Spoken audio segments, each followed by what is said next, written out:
नमस्कार दोस्तों, स्वागत है आपका फिर से हमारी इस YouTube चैनल UTV पर। तो आज हम बात करने वाले हैं ब्रह्मांड की उत्पत्ति के बारे में। क्या आपने कभी सोचा है कि आप रात में जो ये तारे, चंद्रमा, ग्रह ये देखते हो, यानी खुद मनुष्य भी, आसपास की सभी वस्तुएं, ये कैसे उत्पन्न हुई, इस ब्रह्मांड का जन्म कैसे हुआ है, ये जो इतना बड़ा ब्रह्मांड है इसका निर्माण कैसे हुआ है। वैसे तो ब्रह्मांड की उत्पत्ति, यूनिवर्स की उत्पत्ति के संबंध में बहुत से वैज्ञानिकों ने कई थ्योरी दी है, कई सिद्धांत दिए हैं, लेकिन वर्तमान समय में ब्रह्मांड की उत्पत्ति संबंधी सर्वमान्य सिद्धांत बिग बैंग सिद्धांत है। वर्तमान समय में सभी लोग और वैज्ञानिक इसी सिद्धांत को मानते हैं। इसे विस्तृत ब्रह्मांड परिकल्पना भी कहा जाता है। बिग बैंग सिद्धांत के अनुसार बिग बैंग सिद्धांत यह कहता है कि आरंभ में वे सभी पदार्थ जिनसे ब्रह्मांड बना है अति छोटे गोलक के रूप में एक ही स्थान पर स्थित थे।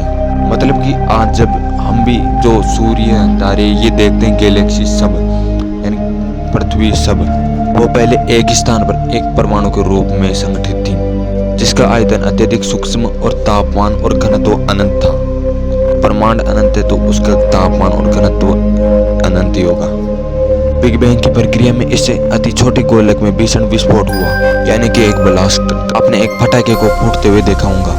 कोई पटाखा फूटता हो तो क्या होता है, उसका पदार्थ जो था जिससे बना था वो चारों में फैलने लगता है, फैल जाता है। उस पटाखे के टुकड़े चारों ओर चले जाते हैं। तो यहाँ पर भी वही हुआ। इस प्रकार की विस्फोट प्रक्रिया से वर्त विस्तार हुआ। वैज्ञानिकों का मानना है कि बिग बैंग की घटना आज से 14 अरब साल पहले हुई थी। ब्रह्मांड का विस्तार आज भी जारी है, क्योंकि उन टुकड़ों को रोकने वाला कोई नहीं है। विस्तार के कारण कुछ ऊर्जा पदार्थ में चेंज हो गई, यानी एनर्जी मैटर में चेंज हो गई, और इससे परमाणुओं का निर्माण हुआ।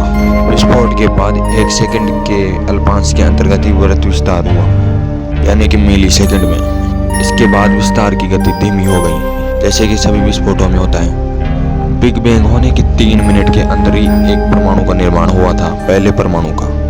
बिग बैंग से 3 लाख वर्ष के दौरान तापमान लगभग 4200 सेंटीग्रेड तक गिर गया और परमाणुीय पदार्थ का निर्माण हुआ। परमाणु पारदर्शी हो गया। इस दौरान हीलियम, हाइड्रोजन आदि परमाणुओं का निर्माण हुआ और इनसे तारों का निर्माण हुआ। इसके बारे में कभी डिटेल में चर्चा करेंगे कि तारों का निर्माण कैसे हुआ।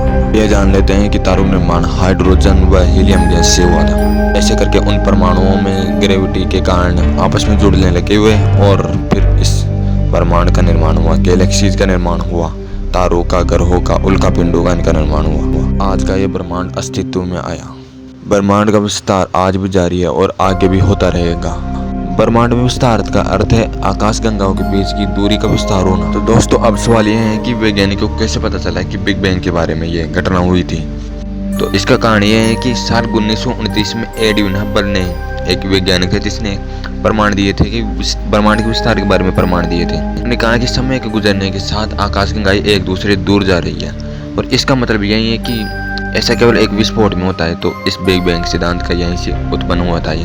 तो दोस्तों, अब आप जान गए होंगे कि ब्रह्मांड की उत्पत्ति कैसे हुई थी। तो आज का वीडियो यही थे कि अगर आपको इस वीडियो से कुछ सीखने मिला हो तो लाइक करना और चैनल को सब्सक्राइब करना, ऐसे ही नॉलेजफुल वीडियोज़ को और देखने के लिए।